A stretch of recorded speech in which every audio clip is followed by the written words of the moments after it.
It's another miserable day in Africa. Gotta tell you, it's horrible. Hey, this is not bad.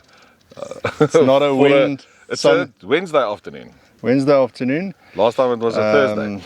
Yeah, for those clients that is expecting me on site today, I'm very sorry. At least I don't know which Wednesday it is. So we've got the two 𝗥𝗶𝗳𝗹𝗲𝗀 here. Yeah, I've got my little boy here. Elan, say hello. He's a bit shy.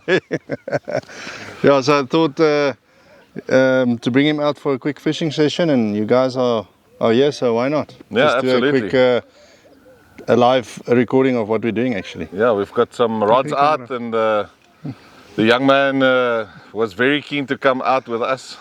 Yeah, to, so maybe try and catch something while we talk a bit fish. That's right. He's an avid angler. Since the early days, I think he was 2 or 3 years old, he started fishing with myself, and quite a few times he went on his own. And I think I told you the story where I said to him the one day, he said, "Dad, I want to go fish." Remember that story? And I said, "No, you're not going to catch any fish," because the day before I had a group here, I had a couple of clients on the boat and him as well. Okay. We didn't catch anything.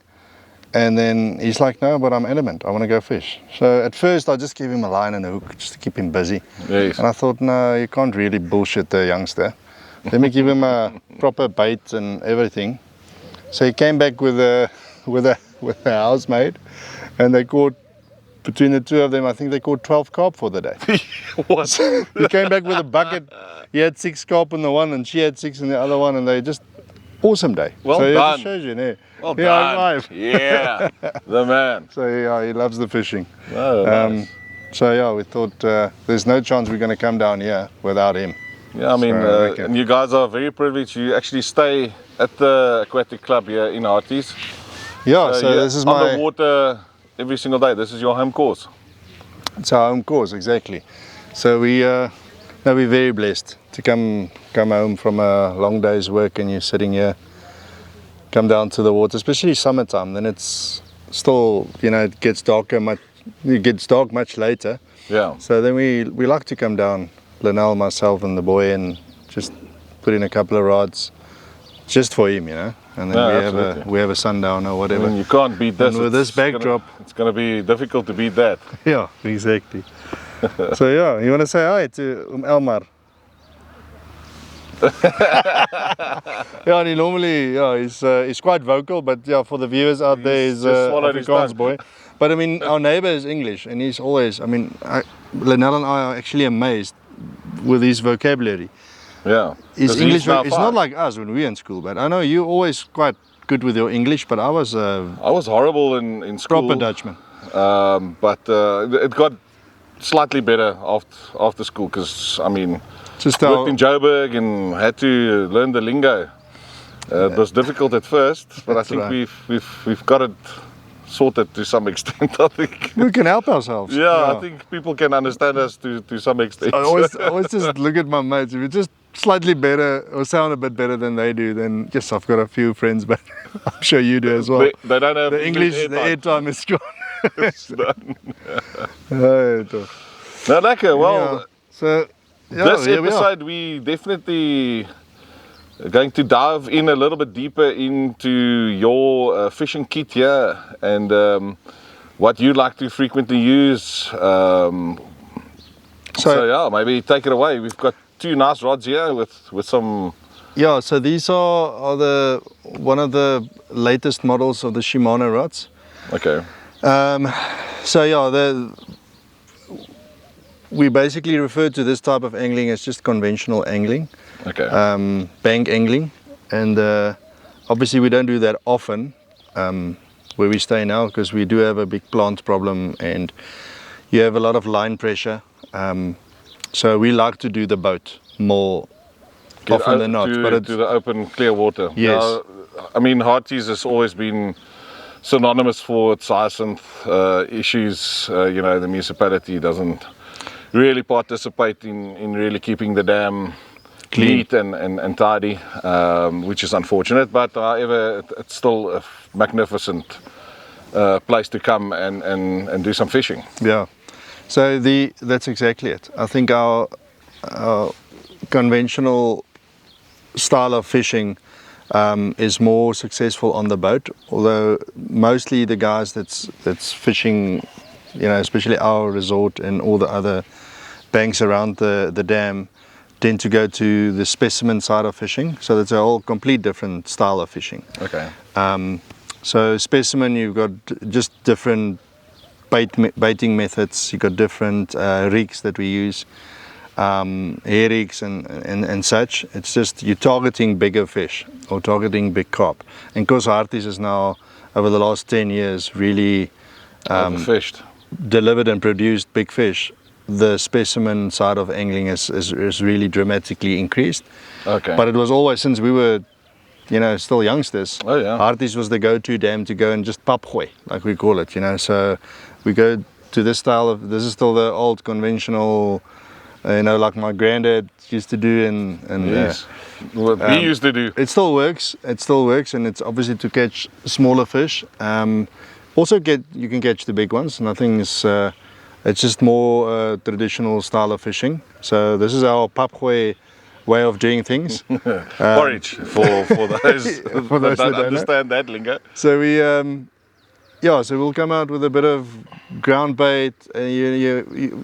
The method of fishing is a lot finer. So it's a finer way of fishing, if I can put it that way. So you'll go to much smaller hooks. We'll use floaties. We'll use porridge. There's sourdoughs and all those type of doughs and sweet doughs and stuff that we use for this type of fishing. Then when you get your specimen side of things, where we're targeting big carp, you've got much bigger baits, you've got bigger rigs, and then also your ground feed is a whole different ball game. Okay. It's a more rough texture feed to attract those big, a lot of oil components and stuff to attract the bigger fish. So it depends on what you're targeting. There's many ways of catching a carp. There's fly fishing method of catching carp and curly tails with lead heads and that type of stuff. It's a fly fishing option. Then there's a conventional option, and then there's also the specimen option. We tend to do this type of angling off the boat, and then when we do our feeding, we'll follow the method of specimen feeding to try and get the big carp in on that spot, and then just so much more fun catching a 10-kilo carp of this type of tackle. Yeah. You know, these are 10-foot rods.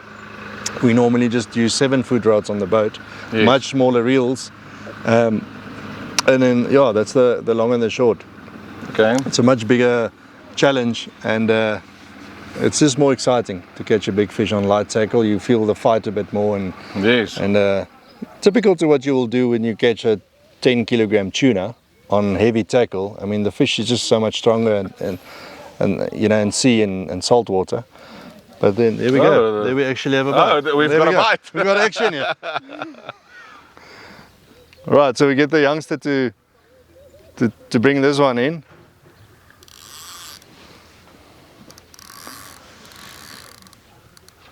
I mean that. Yeah, it's not every day you do this on a live.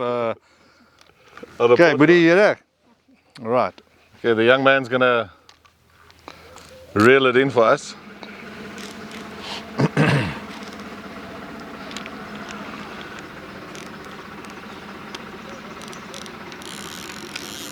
So let's set this ratchet and stuff up for him properly.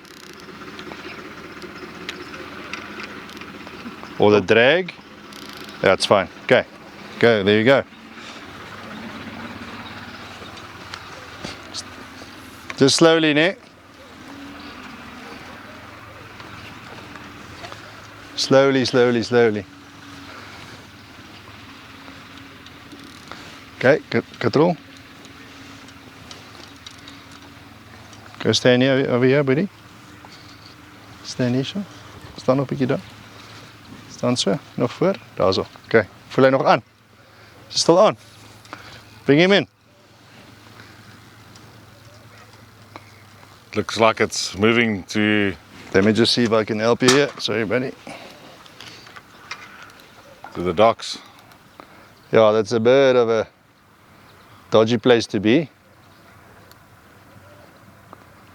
We'll drag him out of there.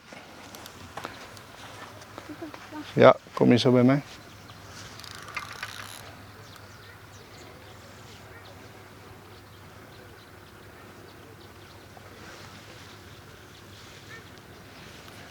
I think we're already stuck there behind something. Okay, let's go on the jetty. That was interesting. Sorry for the break, but we had to try and catch that one. Unfortunately, Just got away. couldn't land it. Yeah. Yeah, just slipped under the. Yeah, so we've got these boat jetties on the side here. We're actually fishing in the harbour, which Yes. we also, again, a reason why we rather go on the boat. Then you can, we have quite a few spots around the dam where we like to go, where the fish is quite active. In the harbour you always have the challenges of structure, boats, a lot of other fishermen, and then the plant issue as well. Depending on the wind, you might not get a great bit of water to fish. But yeah, we got a nice spot actually this afternoon, and it's just a pity that we lost that one. Well, that's like hunting. It wasn't called fishing for nothing. it's part of the process, and it's always nice just to get a hook on. Yeah. And but yeah, like with hunting, we also try and aim high and Miss small. And miss small, yeah, definitely.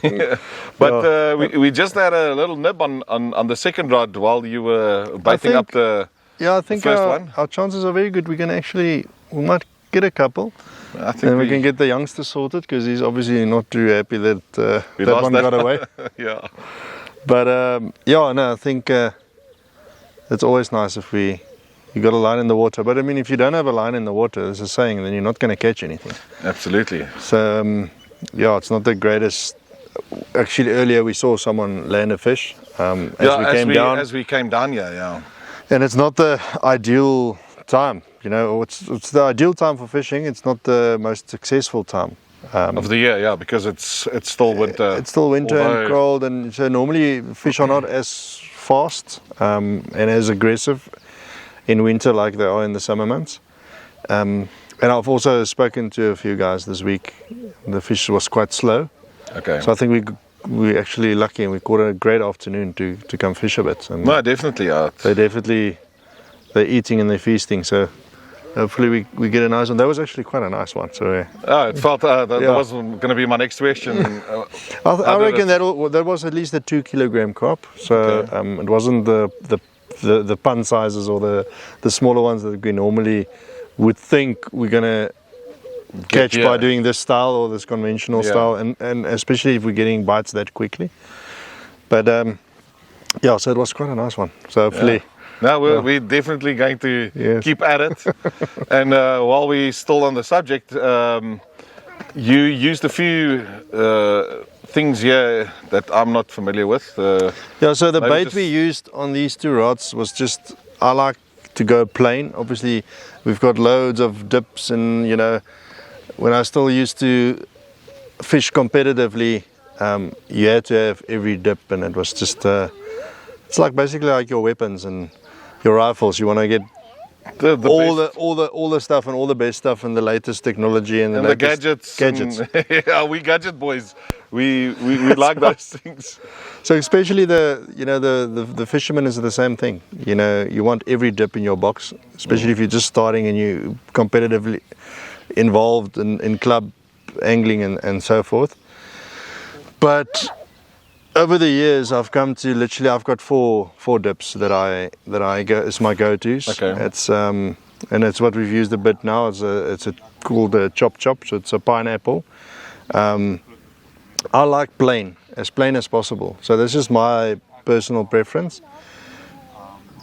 I always say is that a fisherman is like hunting. You gotta fish with what you believe in. If you don't believe it's going to work, then you're not going to. There's a lot of luck involved and a lot of what you basically. I mean, it depends on what yields the best success rate for you. So exactly. but that's also what makes hunting and fishing exciting you know, outdoor activities, because you never guaranteed everything's 50-50. So Well, it's always 50-50. but Like. everybody has its you know, their preference with rifles, and the same with rods and dips and those things. So it's always interesting for me to see what the guys use, and you know, maybe try it out myself. Yeah, no, that's the thing. You always can steal with the eye. That's what I've done all my life with fishing. See what works for the other guys and try it. But you got to make it your own. So yeah, I like plain maize. If I do a maize, if that's my, you know, bait or my choice of bait for the day, I'll stick to plain maize rather than mixing it up with flavors and stuff. I always do a plain float. I always do a plain yellow float. So colors is more my thing. I like to play with colors around more than with actual flavors. Okay. So in this instance, we had a red float and we had a yellow float, and just put a bit of pineapple on it. But just a little hint of it. Once I see the fish activity starts picking up and I start getting more bites, then I'll take that flavor away, because that's what competitive angling teaches you. Is you wanna, the less time you spend on the bait and get that bait back in the water, that's where you're gonna get your momentum. Yes. Yeah, you want the line in the water as long as possible, and once it comes out, you want a replacement as quick as possible. As quick as possible. So that's my that works for me. But then you get a lot of my friends are very good anglers. They springback colors. They've got national colors, and they at an average day they have 3 different flavors on a bait. You know, they play around with that stuff and with colors, and it's different types of powders and stuff. For somebody that's not familiar with freshwater fishing, does the color of the floaty really have an impact? Major impact, yeah, major impact. If we do, for instance, with the 𝗘𝗽𝗶𝗀𝗀𝗹𝘀, which is like fly fishing basically. So it's what's the right word for it? A lure. It's like, yeah, it's a lure. Like a lure. All right. So, but they've got different curly tails that we put on the lead head. All right. So you have a white, a yellow, and a red, for instance. On some days you catch them with a yellow. Okay. And then the very next day you'll use that same yellow one. You'll not catch one fish. Then they like the red, or they like the white. So it's definitely. I've tried it numerous times. The guy will say 𝗘𝗽𝗶𝗀𝗀𝗀, which is one of our flavors, a red float. We all know 𝗘𝗽𝗶𝗀𝗀𝗀 is red. So the guy said he got all his fish on 𝗘𝗽𝗶𝗀𝗀𝗀, and he just used the flavor, you know, on the mealy ball or whatever on your maize bomb. On your maize bomb, yeah. So they use the color, and then I just whatever red float I've got in my box, no matter what the flavor is, it works that day. So it's more color thing, in my opinion. I think the flavor is more attractor to get the fish to say, hey, what's cooking, what's going on here. But they're basically going to eat. If they're hungry, they're going to eat what's there. And, yes, absolutely. So I like the presentation of the bait more. You'll see my bombs are very small, tiny, petite. So I like a fine method of angling. And then you get the guys putting these bait balls on, and they're still catching fish. So whatever works for you, trust it and stick to it. That's the best advice I have. Soccer ball or golf ball, just get into the water. Get in the water, or budget ball, you know. Sometimes those guys, they don't have a lot of milli ball, so they make these strong, you know, very, very tough bombs. I've got a friend, Rudy, he always used to call them budget balls. So as the guy takes the fish out, or brings the fish out, it's still on. It's just a reload. So he uses that milli or that maize bomb, he probably uses 3 or 4 times. Okay. So yeah, no, it's always good. And a blessing to be in the water. They're turning, so they're becoming a bit active now. A bit more active. So yeah, this is nice, pal. We definitely looking forward to actual fishing season coming soon, and I think we'll definitely maybe make a turn at 𝗘𝗽𝗶𝗀𝗀𝗀𝗀, which is closer to well, on the way to the northern concession. So just while you mentioned that, 𝗘𝗽𝗶𝗀𝗀𝗀𝗀, there was a 24 kilogram carp landed now. I think it was the last week or so. Jeez. That's now one of the biggest that's come out of there. So 𝗥𝗶𝗃𝗃 is pumping at the moment in terms of big fish. Yeah. This is the time when the specimen angling guys are going after those big carp, because you don't have these youngsters now all the time on your bait. So yeah, that's quite exciting to see that we take. I think the next one will definitely be on the boat. No, definitely. We'll do a nice shoot on the boat and see if we can maybe land some of those big ones and share it with you viewers.